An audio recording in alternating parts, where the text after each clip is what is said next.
Imagine a split screen. On the left, a beautiful bottlenose dolphin leaps high out of a crystal-clear aquarium pool. The crowd cheers wildly, captivated by the animal's permanent, joyful smile. On the right, the water is not blue. It is a thick, horrifying, opaque red.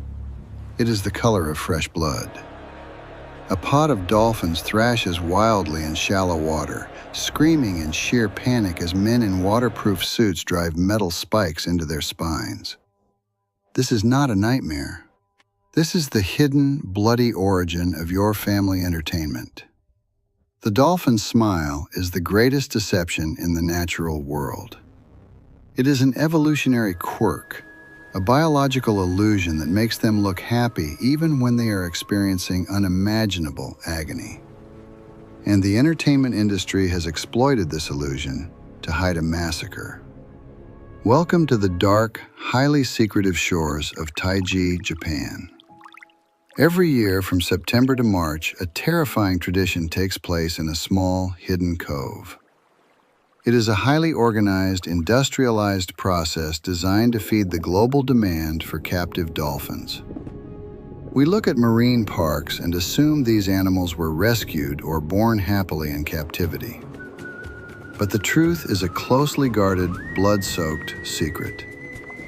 The dolphins you see performing tricks for dead fish are often the survivors of a brutal psychological holocaust. They are the ones who were deemed pretty enough to live. But to understand their tragic existence in a concrete box, we must first look at how they are captured. It begins on the open ocean, where massive, highly intelligent families of dolphins swim free. They have complex languages, deep emotional bonds, and societies older than human civilization. But they have a fatal vulnerability. They rely entirely on sound to see the world. And the hunters of Taiji know exactly how to weaponize this against them. The hunt does not begin with nets or harpoons. It begins with a wall of terrifying sound. A fleet of small motorized boats heads out into the deep water, searching for migrating pods. When a family of dolphins is spotted, the boats form a tight, strategic line behind them. The hunters lower long, hollow metal poles into the water. Then, they begin to strike the poles repeatedly with heavy hammers. To a human above the water, it is a loud, rhythmic clanging. But beneath the surface, it is a weapon of mass psychological destruction. Dolphins navigate, communicate, and perceive their entire world through highly sensitive sonar. The sound of the hammers underwater creates a deafening, agonizing acoustic wall of terror. It completely scrambles their sonar, disorienting them and inducing sheer panic. Mothers lose track of their calves in the acoustic chaos. The family unit is violently fractured by the noise. Terrified and unable to navigate, the dolphins instinctively swim away from the wall of sound. They flee toward the shoreline, desperately looking for an escape route. The boats expertly herd them, driving the exhausted animals closer and closer to the coast. They are pushed into a small, narrow inlet known as the Cove. Once the entire pod is inside the shallow water, the hunters quickly draw massive nets across the entrance. The trap is sprung. The open ocean is gone. The dolphins are suddenly confined to a claustrophobic, terrifying space. They swim frantically in tight circles, clicking and whistling to each other, trying to understand what has happened. They are exhausted, stressed, and completely trapped. They will spend the entire night locked in the dark cove. They do not know it yet, but this is the last night their family will ever spend together. When the sun rises, the true nightmare begins. Morning breaks over Taiji. The hunters return to the cove, but they are not alone. They are joined by a group of people wearing clean, branded uniforms. These are the trainers and buyers representing marine parks and aquariums from all over the world. They have come to the Cove to shop. The selection process is a cold, calculated, and utterly heartbreaking spectacle. The hunters use small boats to physically force the panicked dolphins into the shallowest parts of the water. The animals are thrashing, fighting to stay afloat, their skin scraping against the sharp rocks. The trainers stand in the water, inspecting the terrified animals like merchandise on a shelf. They are looking for very specific criteria. They want young, unblemished, attractive bottlenose dolphins. They want the ones with the perfect smile. When a suitable candidate is found, the hunters violently separate it from the pod. They grab the screaming dolphin, wrestle it into a sling, and drag it away from its family.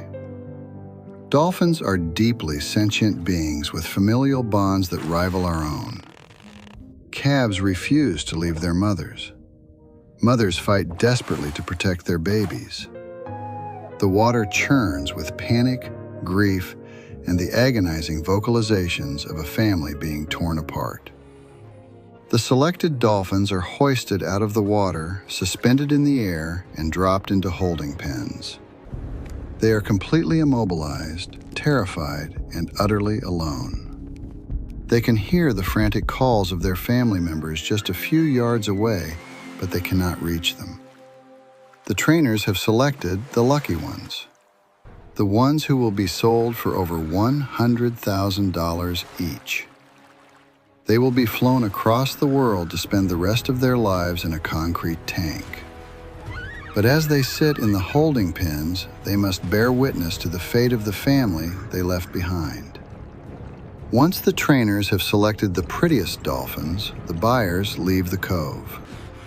They have their merchandise. Now the hunters must deal with the unwanted animals. The mothers, the fathers, the elderly, and the scarred.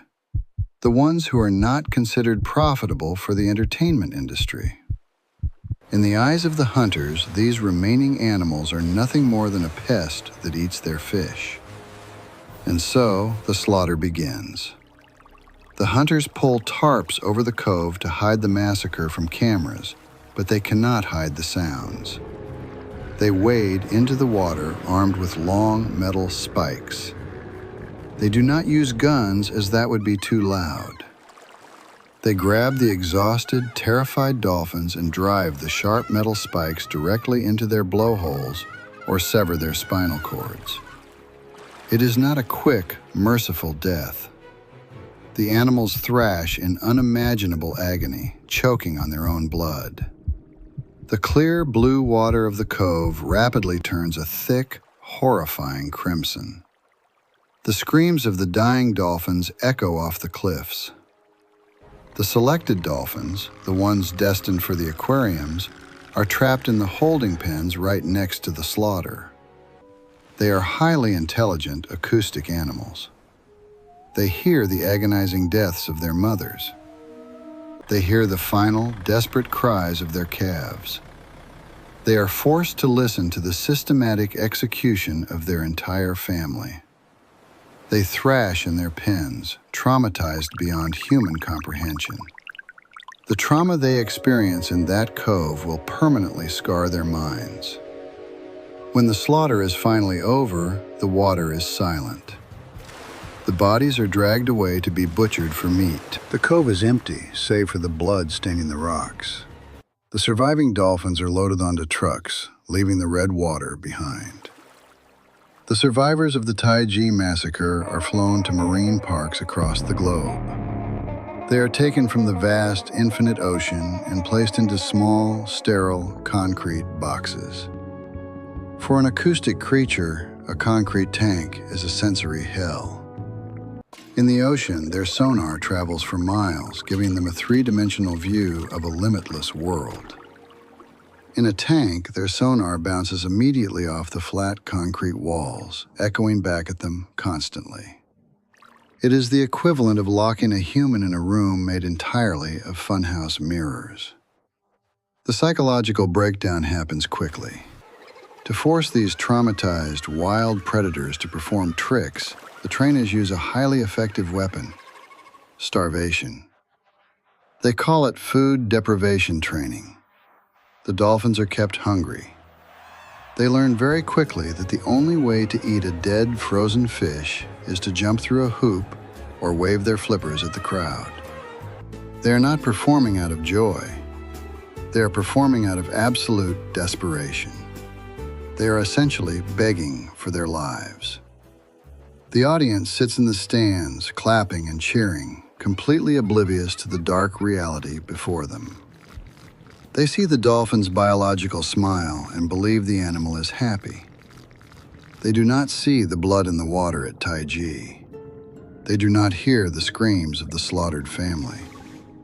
They do not see the hours the dolphin spends floating lifelessly at the bottom of the tank, suffering from severe clinical depression. Many captive dolphins develop extreme neurotic behaviors. They grind their teeth down to the nerves on the concrete walls. They bash their heads against the glass. Some even simply stop breathing, choosing to end their own lives rather than endure another day in the box. The illusion of the marine park is a masterclass in human deception. The tragedy of the Taiji dolphins is a damning indictment of our desire for entertainment. We claim to love these highly intelligent, deeply emotional creatures, yet we pay for tickets to watch them slowly lose their minds in a suffocating prison. We reduce apex predators, the kings of the ocean, to circus clowns begging for scraps. The smile of the dolphin is a biological curse. It masks their profound suffering and allows us to justify our cruelty. If a dolphin could frown, if it could cry tears that we could see, the marine park industry would collapse overnight. But they suffer in silence behind a permanent, tragic grin. The blood from the Taiji Cove stains the hands of every single person who buys a ticket to a dolphin show. The demand for captive entertainment is the only reason the slaughter continues. If the buyers stop coming to the Cove, the hunters will stop dropping the nets. The solution is entirely in our hands. We must look past the colorful advertisements and the cheerful music. We must acknowledge the dark, agonizing truth that hides behind the glass. These animals do not belong to us. They belong to the deep, open ocean. They belong to their families. The next time you see a dolphin performing a trick, look closely at its eyes. Look past the deceptive smile. See the ghost of the Cove. Hear the echo of the hammers. Remember the family that was butchered so that you could be entertained for 20 minutes. The ocean is vast, but a concrete box is a suffocating grave. We must stop paying for their misery. We must let them go.